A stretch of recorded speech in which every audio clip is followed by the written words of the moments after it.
Okay, so let's talk fig cuttings and how to propagate them. So I'm gonna start just right up here and cut this entire chunk off.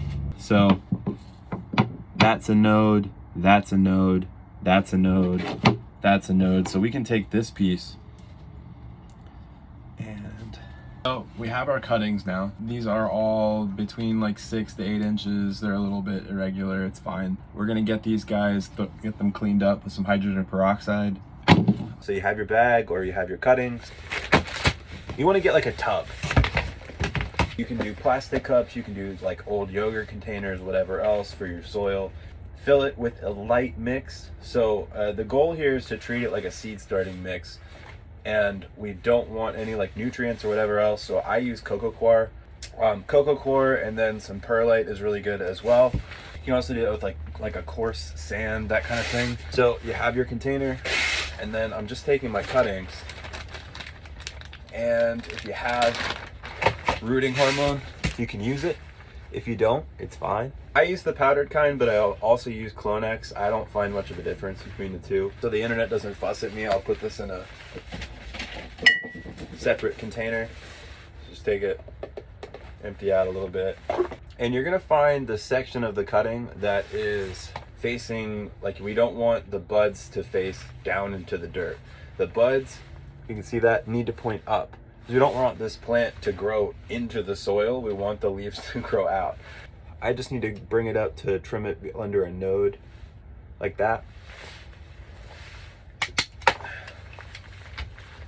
So now you have your cutting, dip, dip, dip, dip, dip. And gonna let that one sit for a few seconds. As you push these into the soil, you're gonna lose some of that rooting hormone. Doesn't matter. It's still gonna work. If you want to, you can take your knife or whatever else it is also before dipping them and just scrape it a little bit. You're kind of injuring the plant just enough for it to trigger a response to say, hey, you need to make some roots or you're gonna die. Dark, but we got these guys. And let's see. The goal here is just get them all in there. Same guy, different hat, different glasses, right? Got all of our cuttings now. Before I put these in, just Please do me a favor, subscribe, like this, share it with your friends, do the little bell thingy. Anyways, so I prefer to just do like one cutting per cup. Though if you're trying to be more economical and aren't worried about like, you know, the time it might take you later to separate the cuttings, that kind of thing, doing it like multiple, you know, sticks per cup is fine. So we're gonna take this guy, and I'll take this cup out just to show you what it looks like. But literally just getting it in there. That's it. This guy, and it's just gonna go straight in. Now, don't want to put it all the way down to the bottom if you don't have to. And that's it, man. So you're gonna put that in, and this is gonna take a while. So don't be impatient. You're gonna leave them in here. Personally, I don't like to cover the container.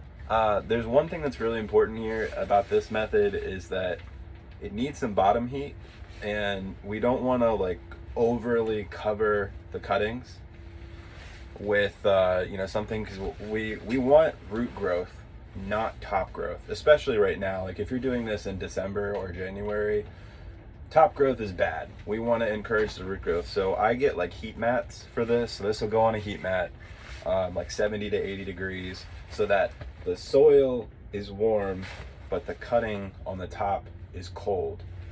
So we're gonna hopefully trigger that response. And then the other thing that is really important to do with these is just remember that, like, if this is your first time doing it, you're gonna lose a lot of them.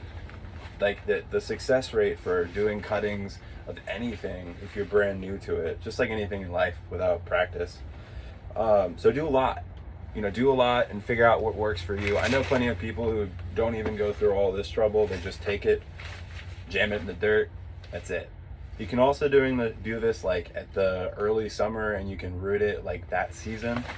That can be an effective way to do things as well, but personally, winter's easier for me. So that's it. Heat mat on the bottom, no covering on the top, and then these guys should come up. That's it. You're just gonna take this, throw it on a heating mat. If you don't have that, like the top of a fridge works too. Just something else to keep the soil warm and the cuttings cold. I would say the most important thing here is to remember that this is not a plant that needs a lot of water. The biggest mistake you can make with cuttings is to overwater them or to even water them. You want to maintain humidity, but not moisture so much in the soil.